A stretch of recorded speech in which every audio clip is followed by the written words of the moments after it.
बड़ी खबर इस वक्त आ रही बिकरू कांड से जुड़ी हुई। पुलिस की चार्जशीट में एक बहुत बड़ा खुलासा हुआ है। दबिश देने गई पुलिस की टीम पर विकास दुबे ने पहली गोली चलाई थी। तो वो घटना, उस रात की घटना हम सबको याद है जिसमें 8 पुलिसकर्मियों की जान ले ली गई थी। तो जो पुलिस ने चार्जशीट दाखिल की है उसमें बड़ा खुलासा हुआ है कि जो पहली गोली चलाई गई थी वो विकास दुबे की तरफ से चलाई गई थी।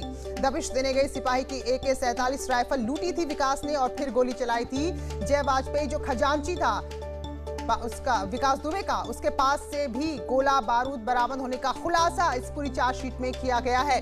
तो विकास दुबे जो मारा गया है एनकाउंटर में, भागने की कोशिश कर रहा था, तो उसने ही पहली गोली चलाई थी और AK-47 सिपाही से छीनी थी और फिर उससे ही उसने फायरिंग की थी। इसके अलावा जो विकास दुबे का खजांची जय वाजपेयी है उसके पास से भी गोला बारूद बरामद होने का खुलासा इसमें किया गया है।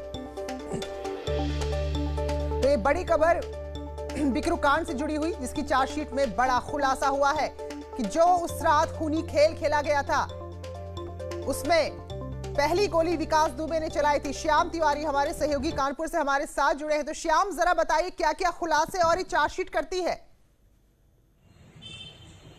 देखिए, इस चार्जशीट की अगर बात की जाए तो 2000 पन्नों की तकरीबन चार्जशीट है जिसमें काफ़ी लंबे जो है उसमें सबूत भी काफ़ी दाखिल किए गए हैं। आपको बता दें उस रात की जो घटना है 2 और 3 की रात की जो घटना है उस दिन रास्ते को पहले ब्लॉक कर दिया गया था। ब्लॉक करने के बाद जब पुलिस वाले आगे बढ़े थे तो बताया जा रहा है कि छत पर खुद ही विकास दुबे ने मोर्चा संभाल रखा था, सामने ही उसका घर पड़ता है और सबसे पहली गोली पुलिस वालों पर विकास दुबे ने ही चलाई थी। इसके बाद जब पुलिस वालों में अफरा तफरी मची और जो 3 तरफ से घेर करके उनके ऊपर फायरिंग की जा रही थी, इसके बाद जो सिपाही हैं उनके पास AK-47 जो राइफल्स थी उनको लूट लिया गया और उन राइफल्स को से भी गोली चलाई गई और उन राइफल्स में से एक राइफल्स को खुद विकास दुबे ने ऑपरेट किया था और विकास दुबे लगातार पुलिस वालों के ऊपर गोलियां चला रहा था, जिसके सबूत पुलिस को मिले और इसके बाद उन्होंने इस बात का जिक्र अपनी चार्जशीट में किया है। इसके अलावा पुलिस ने यह भी कहा है जो विकास दुबे का खजांची है उसके पास से भी उनको विस्फोटक पदार्थ बरामद हुआ है।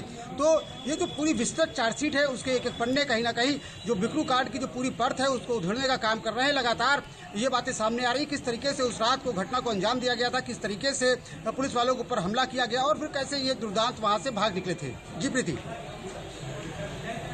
चलिए, बहुत बहुत शुक्रिया श्याम आपका। तो इस अहम खबर पर बड़ी जानकारी देने के लिए बहुत बहुत धन्यवाद। और अब बात करते हैं 104 कॉल्स की।